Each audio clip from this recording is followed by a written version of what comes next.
Hello, j'espère que vous allez bien. On est aujourd'hui le 9 janvier 2025, il est 5h15 et ça y est, j'arrive enfin à trouver le temps de faire ce market review que j'annonce là depuis quelques jours. Vraiment désolé, mais là c'est vrai que on a une charge de travail avec notamment avec mon copain Viniz là qui est assez énorme. Notamment, alors pas que pour la maintenance des bots de copy trading, mais également sur leur développement parce que, comme vous le savez, on a engagé une troisième phase d'optimisation, notamment des bots SPT, j'en parlerai un peu plus tard, et c'est vrai que on est quasiment sur du, sur du 10 heures par jour à travailler sur des optimisations. On a des pistes qui sont très intéressantes et j'en parlerai un peu plus tard. Là, je vais faire un très court market review parce que une fois de plus, je vais vous renvoyer vers les briefs de Tonton, hein, parce que franchement, j'ai pas grand chose à ajouter sur tout ce qu'il peut dire. En plus, bon, il en fait trois. Après, il analyse des altcoins, mais vraiment regardez-les parce que je vois pas ce que je pourrais ajouter de plus. Hein. Bon, si je dois ajouter un petit peu mon petit grain de sel hein, là-dedans, c'est que on est a priori dans un scénario qui est pas ouf. Je vais pas mentir, mais qui est pas non plus, comme dirait Monsieur Schwab, n'ayez pas peur. Alors, je vais pas non plus être jouer à Madame Irma en vous disant, vous inquiétez pas, ça va bien se passer. Mais moi, le scénario que je privilégie, étant donné ce qui vient de se passer ici, c'est-à-dire un rejet ici, là, je suis sur le CME, hein, un rejet dans cette zone. Donc on est ici dans la reload zone, hein. Donc un rejet ici dans cette zone. Moi, ce qui m'invite à penser que là, c'est qu'une question d'heures, de jours peut-être, avant qu'on vienne retester là toute cette zone d'inefficience qui se situe donc sur le CME, en tout cas, entre les 76 000 et les 91 600. Bon, je devrais peut-être commencer par le haut, hein, pour pas vous inquiéter, mais bon, c'est-à-dire, voilà, en gros, je pense que là, on va venir s'occuper au moins d'une partie de cette zone. Ça semble, en tout cas, en prendre le chemin. Donc là, je vais vous envoyer vers le dernier market review que j'ai fait, hein, c'est-à-dire que, pour l'instant, en tout cas,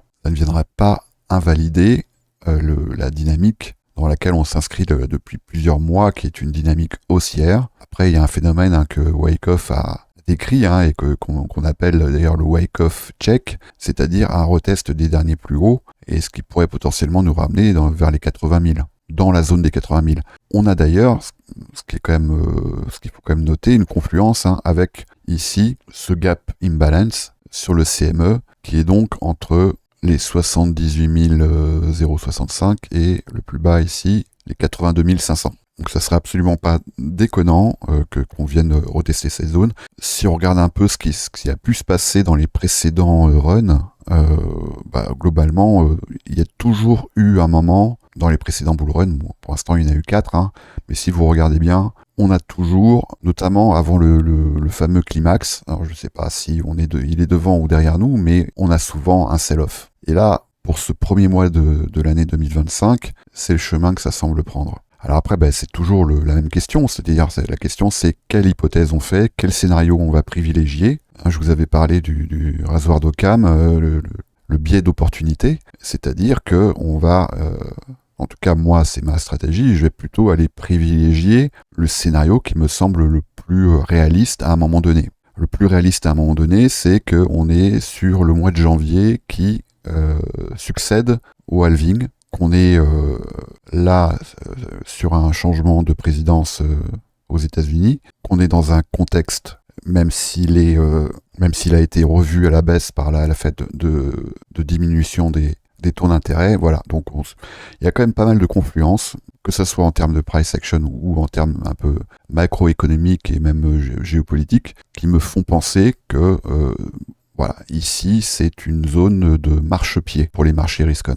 Un autre point qui, moi, retient mon attention, c'est quand même la dynamique du dollar, qui me fait penser qu'on va peut-être, alors c'est encore un peu tôt pour le dire, hein, on va peut-être bien renouveler ce fameux cycle-là de XAMD. Donc il va falloir attendre la fin, en gros, ou le milieu du premier quarter, pour savoir dans quoi on s'engage sur ce quarter-là. C'est-à-dire soit X, qui serait une continuation, et qui pourrait nous amener vers un tag ici de cette BSL, vers les 111 points, et donc ensuite on s'engagerait sur une accumulation, une manipulation et une distribution. Et moi je suis pas loin de penser que la manipulation, elle se ferait dans ce cas-là dans l'autre sens, pour aller vers une distribution, c'est-à-dire peut-être au dernier trimestre 2025, mais bon, après, on s'avance un peu vers une distribution, mais cette fois-ci dans un flux baissier. Et ce qui serait évidemment, a priori, plutôt bullish pour les risk-on.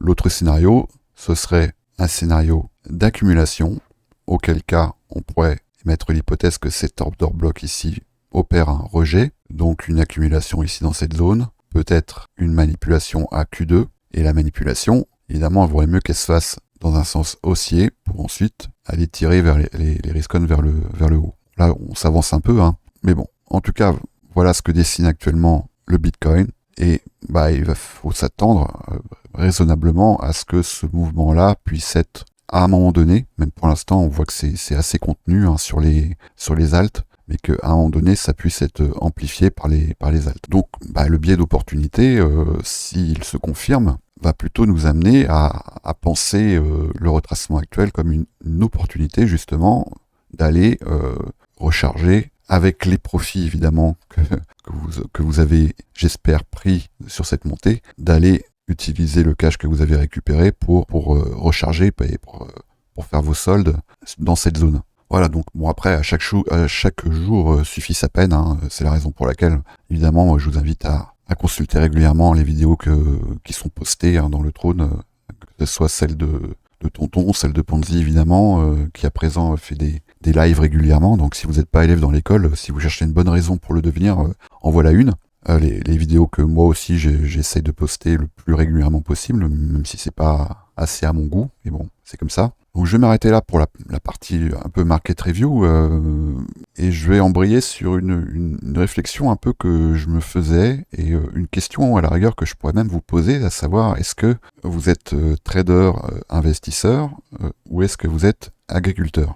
Alors c'est un peu de la provoque, et j'ai absolument rien contre les agriculteurs, j'ai même plutôt tout mon respect pour ce métier, mais si vous comptez sur un bull run pour être profitable sur les marchés, vous faites un peu comme un agriculteur, c'est-à-dire que vous semez, que vous achetez à certains moments de l'année, et puis au moment des récoltes, vous profitez du fruit de ces récoltes. Là-dessus, je vais vous renvoyer sur une vidéo que j'ai faite il y a plusieurs mois qui s'appelle « L'impact du temps sur les marchés ». Et là, en fait, compter sur un bull run pour être profitable, faire des profits, c'est une stratégie, et je la respecte tout à fait. C'est une stratégie qui, malgré tout, implique d'avoir du temps, et implique aussi que si vous vous trompez au moment où vous pensez pouvoir récolter le fruit de vos investissements, ça veut dire que la prochaine récolte, c'est dans 1 an, 2 ans, 3 ans, 4 ans. Pourquoi pas? C'est une façon de voir les choses. Moi, c'est un petit peu la raison pour laquelle il y a maintenant 4 ans, j'ai commencé sérieusement à m'intéresser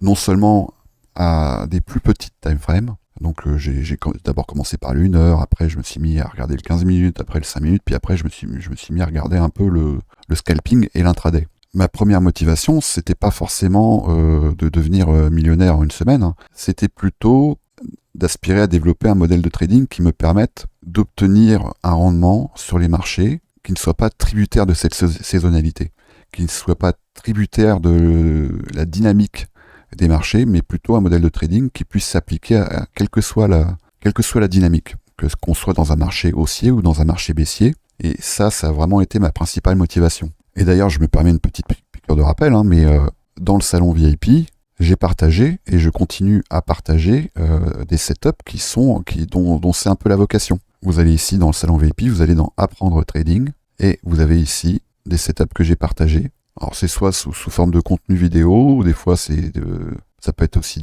sous forme de PDF. Et la chose qui est un petit peu magique, c'est que ces setups-là, ils font jouer la fractalité. C'est-à-dire que si votre truc, c'est pas l'intraday, mais c'est plutôt du swing trading, ça fonctionne en fait. C'est ça qui est bien. L'action du prix, c'est l'action du prix.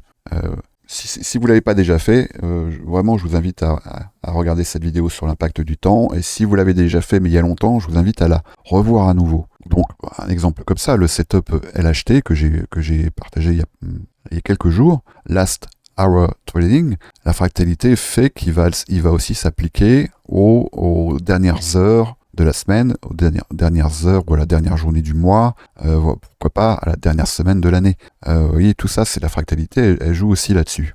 Donc voilà, donc si vous n'êtes pas encore sur le salon VIP, voilà une raison supplémentaire de venir nous rejoindre. Il y a tous les liens en description. C'est notamment pour vous essayer un petit peu à tous ces modèles de trading, vous essayez, c'est-à-dire développer, adapter ce modèle à votre profil, à votre adhérence au risque évidemment, aussi à votre façon de trader. Est-ce que vous avez des horaires de travail classiques ou est-ce que vous avez des horaires qui vous permettent d'aménager éventuellement votre temps et pourquoi pas de dégager des moments dans la journée où il y a des opportunités qui se présentent assez régulièrement. Je pense notamment aux fameuses Silver Bullet, par exemple ici, voilà. Mais alors pour ceux qui n'ont pas beaucoup d'expérience, appliquer un setup, c'est pas prendre un modèle et puis aller sur un broker et puis engager de l'argent et commencer à trader tout de suite. C'est pas comme ça que ça fonctionne, ça demande du temps. Ça demande du temps de développement. D'abord en faisant des backtests, c'est-à-dire qu'en gros, vous prenez une charte et vous observez le prix, ce qu'il a fait par le passé, et qu'est-ce qu'il se serait passé si vous aviez appliqué un modèle X à ce moment-là. Et puis comme ça, vous observez le prix, vous regardez un peu ce qu'il aurait pu se passer. Ça, c'est une première étape. La deuxième étape, ça va être de passer en démo. En démo, ou en ce qu'on appelle le paper trading, c'est-à-dire que vous allez trader, mais vous allez engager de l'argent fictif. Alors c'est vrai que pour ça maintenant, et c'est assez récent, il y a un outil qui est vraiment extraordinaire sur Good Crypto. Alors, je n'ai pas de partenariat particulier avec Good Crypto, j'en parle assez régulièrement parce que moi c'est un outil que j'utilise au quotidien. Donc je peux en parler parce que je le connais bien et je sais exactement de quoi cet outil est capable et ce qu'il permet de faire. Et assez récemment, avec l'arrivée de BitGet sur Good Crypto, c'est donc notre broker partenaire, hein, pareil, les liens en description également, et vous pouvez à présent faire du paper trading. Et ça, c'est vraiment quelque chose qui peut changer complètement votre façon de voir les marchés, votre façon de voir le trading, parce que vous allez pouvoir, comme si c'était de l'argent réel, mais sauf que ça n'en est pas, tester des modèles de trading. Et donc c'est tout simple, hein, vous allez ici dans Opérations, et vous choisissez votre broker, donc vous allez choisir ici BitGet, et là, vous allez passer en futur ici, et vous allez dans la barre de recherche taper test. Et quand vous tapez test, vous voyez que vous avez ici certaines paires qui sont disponibles en paper trading sur Good Crypto. Donc, ils sont notés SBTC, SUSD, donc c'est Bitcoin contre USD, mais en paper trading. Pareil pour Ethereum, XRP. Vous pouvez trader aussi les contrats futurs. Donc là, c'est du coin M. Donc là, c'est vous engagez des bitcoins en collatéral. Vous allez pouvoir aussi tester les perpétuels en coin M. Qu'est-ce que vous avez d'autre? Donc BTC contre USDT cette fois-ci, EOS et Ethereum. Pareil, contrat futur en coin M et contrat perpétuel. Alors je ne sais pas s'ils ont l'intention d'ajouter des paires. Ça c'est pas dépendant du tout de Good Crypto. Ça c'est dépendant de BitGet. Donc ce sont des paires de démo trading en fait qu'ils ont mis à disposition. Et là, ça, vous allez pouvoir le trader exactement comme vous pourriez trader n'importe quel asset. Simplement, vous engagez de l'argent fictif. Et là, moi, je vais vous montrer un petit hack, en fait, qui n'était pas forcément prévu pour ça, mais je me suis rendu compte que ça marchait très bien, et c'est ce qui va vous permettre de faire tourner des stratégies. Alors, on va prendre une paire de trading, n'importe laquelle, on va prendre Bitcoin, Bitcoin contre USDT, par exemple, USDT perp test, voilà. Donc, vous avez plusieurs solutions, soit vous engagez des trades un peu en mode classique. Vous voyez, je me suis fait plaisir, et puis là, c'est l'historique.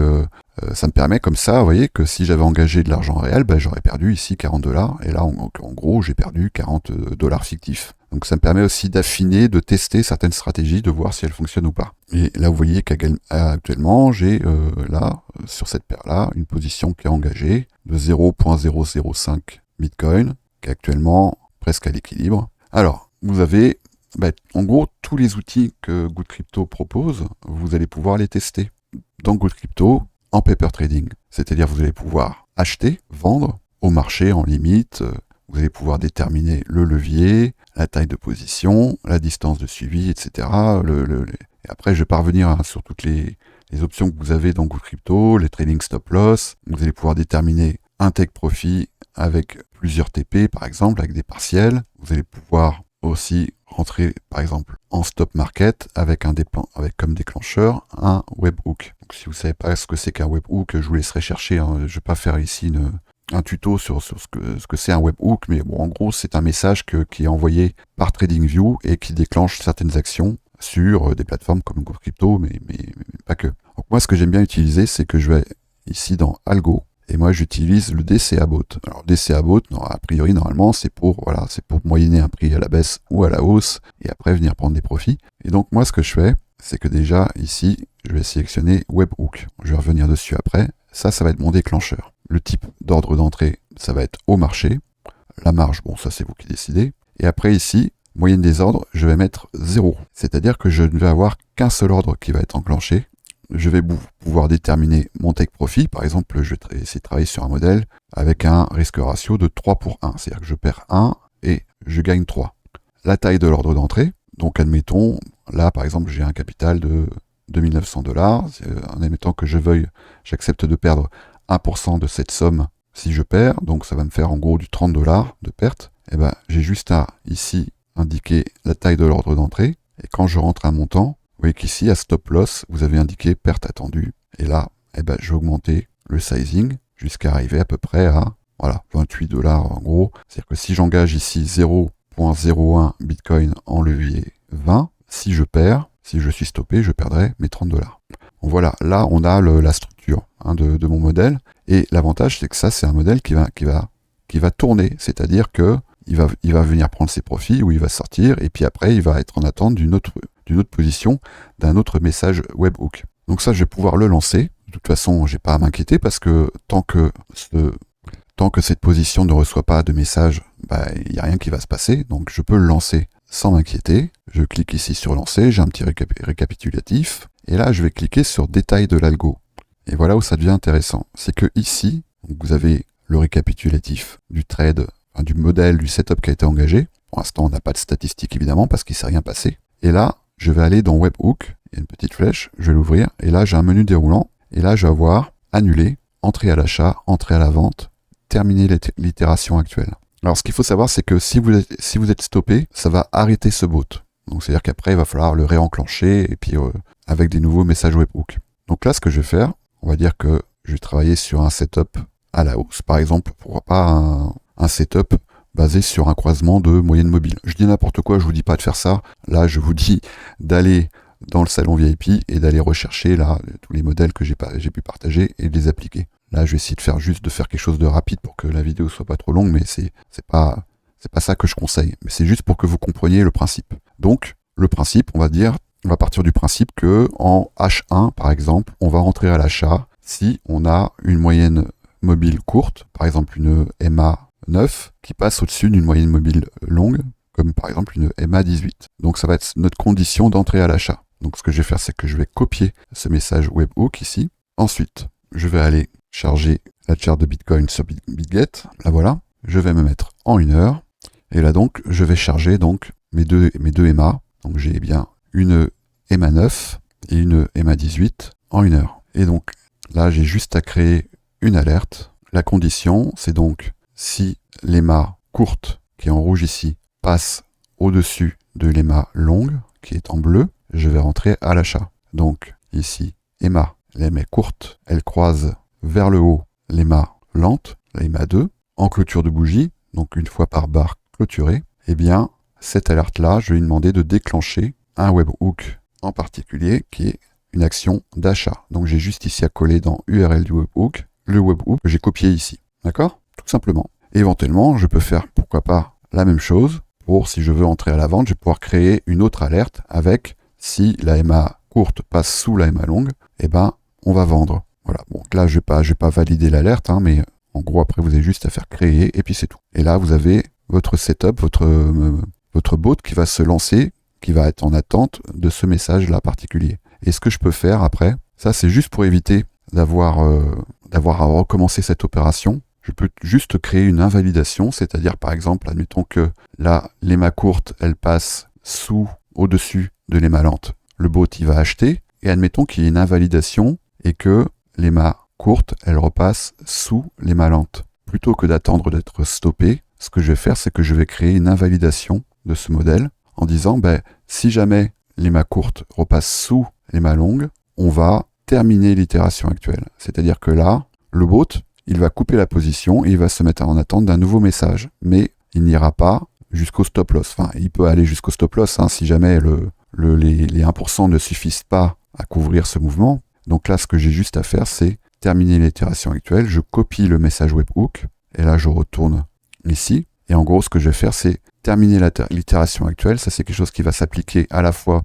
pour un trade vendeur ou un trade acheteur, c'est une invalidation, c'est-à-dire qu'une fois que le bot il est lancé, je vais lui demander d'invalider la position si j'ai juste un croisement, que ce soit vers le haut ou vers le bas. C'est-à-dire que si jamais le bot il est rentré à l'achat au croisement à la hausse de la MA courte vers la MA lente, s'il y a un nouveau croisement, j'ai juste ici à mettre mon message, voit end iter, terminer l'itération. Et voilà. Et là j'ai un bot qui va se mettre en gros en route et au bout d'un certain nombre d'itérations, je vais pouvoir dégager des statistiques et savoir est-ce que ce modèle est viable ou non. S'il est viable, si je vois qu'au bout de 20, 30, 50, 100 itérations, j'arrive à dégager des profits, je peux engager de l'argent réel. Si je vois qu'il n'est pas viable et qu'au bout de quelques itérations, j'ai trop creusé le capital que j'ai à disposition sur ce capital fictif, donc je vais essayer d'améliorer ce modèle et je vais essayer de soit trouver d'autres conditions, soit faire des essais. Et ce qui est bien, c'est que vous n'êtes pas limité. Si vous utilisez le lien que vous trouverez en description, vous pouvez avoir un abonnement à Good Crypto Pro annuel pour 25% avec 25% de réduction à vie. Et ça va vous donner droit à 100 DCA bots. C'est-à-dire que vous pouvez lancer simultanément 100 DCA bots. C'est-à-dire que vous pouvez éventuellement faire tourner en mode démo 100 modèles, 100 bots.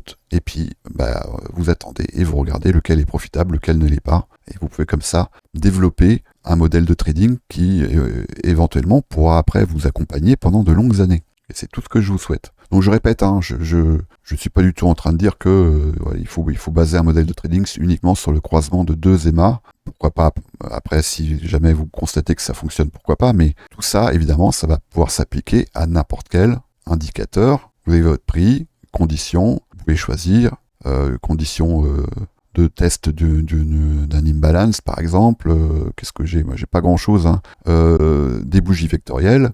Par exemple, sur une bougie vectorielle haussière en 1 heure, peut-être que je peux faire quelque chose, etc. Et après, vous avez juste ici à mettre le message webhook que Crypto va vous donner. Donc, j'espère que ça vous sera utile. Moi, je suis persuadé que ça peut vous l'être. Mais encore une fois, n'appliquez pas bêtement des modèles que vous allez trouver sur YouTube, ou voire même les modèles que moi, je pourrais vous donner. Développez-les. Et là, vous avez un outil quand même assez incroyable qui va vous permettre de développer un modèle de trading. Allez, je clôture ce chapitre et je vais faire juste un petit point copy trading.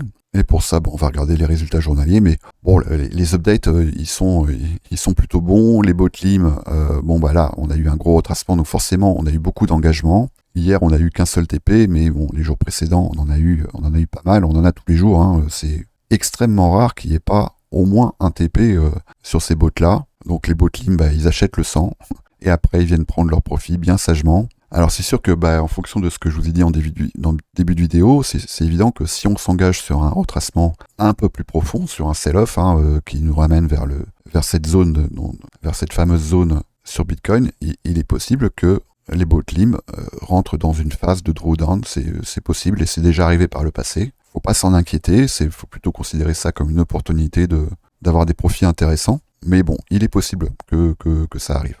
Concernant les bots SPT, la troisième phase d'optimisation, elle est engagée là depuis maintenant plusieurs jours. Elle va probablement durer tout le mois de janvier, parce que là on est en train de modéliser notamment une nouvelle façon d'envisager le trading stop loss. Le modèle en soi, il est pas à remettre en question, et notamment les performances qu'on a pu indiquer dans les backtests. Simplement, on est en train de réaliser que ces backtests correspondent aussi probablement à des phases de marché qui sont peut-être différentes des phases de marché actuelles. Et notamment, le trailing stop loss, là, on se rend compte qu'il n'est pas efficient et qu'il faut absolument trouver un moyen de l'améliorer, parce que lorsque le bot a raison, le trading stop loss a la fâcheuse habitude de faire sortir de position trop prématurément. Et ça, c'est un gros problème parce que on connaît le montant des pertes, et le montant des pertes, il est à peu près de 0,3 R lorsqu'on a tort.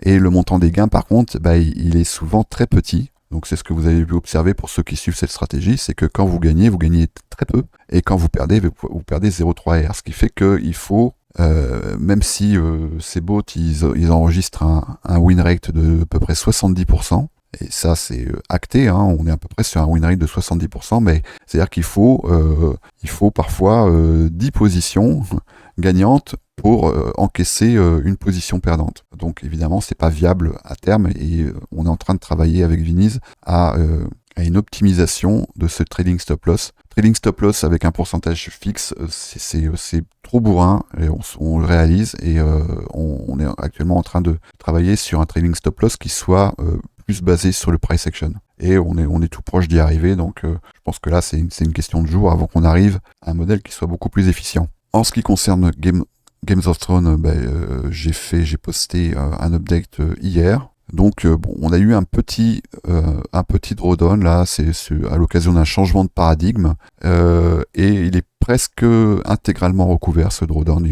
C'était pas un gros drawdown, hein, mais là je crois qu'on est à 0,2, c'est même pas, je suis sûr, on est à 0,2% du recovery. Et donc là, j'avais diminué mes tailles de position. Ça, c'est mes conditions de trading qui me l'imposent, hein. C'est-à-dire que je diminue mes tailles de position lorsque je suis en drawdown. Et là, je vais pouvoir progressivement, on va y aller tranquillement au début, réaugmenter à nouveau les tailles de position lorsqu'on aura atteint l'ATH de cette stratégie. On en est tout près. Les bots EQ, les bots d'accumulation, il y a quelques jours, je crois hier, on a certaines stratégies qui sont repassées en positif. On a aussi plusieurs assets qui sont repassés en positif. Alors là, évidemment, avec le sell-off qu'on a eu, notamment hier, celles qui étaient en positif sont repassées en négatif. Bon, pareil, ça, pour moi, actuellement, c'est pas une inquiétude. Il se trouve qu'on a reçu pas mal de messages de gens qui nous ont demandé si on voulait engager une nouvelle phase d'accumulation, parce que c'est vrai qu'on se retrouve là actuellement sur des prix qui sont majoritairement plus bas que les prix nos moyennes de prix d'achat. Donc il y a d'une part ceux qui n'ont pas été là pour la première phase, et puis ceux qui étaient là qui voudraient éventuellement pouvoir moyenner leur prix à la baisse. Donc on va lancer là très prochainement, à mon avis d'ici la fin de la semaine, une saison 2 des bots EQ. Donc sur les mêmes thématiques, hein, sur les mêmes assets. On va réengager une nouvelle saison, et la bonne nouvelle, c'est qu'on va permettre, il y a deux bonnes nouvelles. C'est que la première, on va permettre l'accès à ces bots à partir de $500, alors que sur la saison 1, c'était $1000. Donc là, on va permettre l'accès à partir de $500. Ça, c'est la première bonne nouvelle. Et la deuxième bonne nouvelle, c'est que avec l'expérience de la saison 1, on sait à présent qu'on peut se permettre de ne pas mettre de liste d'attente sur ces bots. Donc, ces bots n'auront pas de liste d'attente. Donc, et pas de nombre, qui dit pas de liste d'attente, c'est-à-dire que si vous avez plusieurs milliers de dollars à investir, vous pouvez éventuellement pourrez vous engager sur tous ces bots. On ne va pas limiter le nombre de bots là sur la saison 2. Alors après, c'est ce que j'ai indiqué sur un post que j'ai mis ici, dans Annonce Copy Trading, et c'est important, et c'est un disclaimer important. On n'est absolument pas en train de vous dire que le marché va monter indéfiniment. On n'est pas Madame Irma, on ne fait pas de conseil en investissement. On ne propose pas ce bot parce que on est sûr que le marché va monter. On propose ce bot à ceux qui ont cette conviction. Donc après, c'est vrai que si vous regardez nos briefs, vous pourrez constater qu'on a pour l'instant des hypothèses privilégiées, mais évidemment, une hypothèse, à n'importe quel moment, ça peut s'invalider. Donc on n'a aucun moyen de garantir que cette hypothèse-là ne va pas être invalidée. Donc évidemment, ça on le rappelle, mais n'engagez que ce que vous êtes prêt à engager, et n'engagez que ce que vous êtes prêt à perdre. Alors l'avantage quand même des bots EQ, c'est un peu comme les bots LIM, et contrairement aux bots SPT ou à la stratégie Games of Thrones, c'est que ce sont des assets que vous détenez, c'est du spot. Donc vous pouvez très bien, à un moment donné, si vous constatez que soit vous avez gagné suffisamment, soit vous avez perdu suffisamment, vous pouvez très bien revendre les assets au moment que vous souhaitez, parce que évidemment ces assets ils sont sur votre compte Bitgate, nous on n'y a pas accès et on ne peut pas prendre la main dessus évidemment, donc ça reste malgré tout des tokens que vous achetez et pas nous. Voilà, donc en tout cas si ça vous intéresse, la saison 2 des bots EQ va bientôt commencer. Ils sont déjà disponibles sur la plateforme TradersView, vous avez les liens en description, et vous pouvez vous positionner dessus pour un lancement qui, à mon avis, va se faire d'ici la fin de la semaine. Bon, je crois que cette vidéo a été un peu plus longue que d'habitude. Tant pis, j'avais beaucoup de choses à vous dire, et puis bon, comme j'en fais moins souvent actuellement, je peux me permettre de faire des interventions un peu plus longues que d'habitude. Soyez prudents, si vous ne savez pas quoi faire du marché tel qu'il est actuellement, ne faites rien, mais profitez-en pour vous former et profitez-en aussi pour tester de nouveaux setups qui soient consistants, efficients et surtout qui ne soient pas dépendants des conditions de marché. Et c'est ça qui va vous permettre de construire des modèles qui vont vous apporter des profits régulièrement tout au long de l'année. Allez, bonne journée.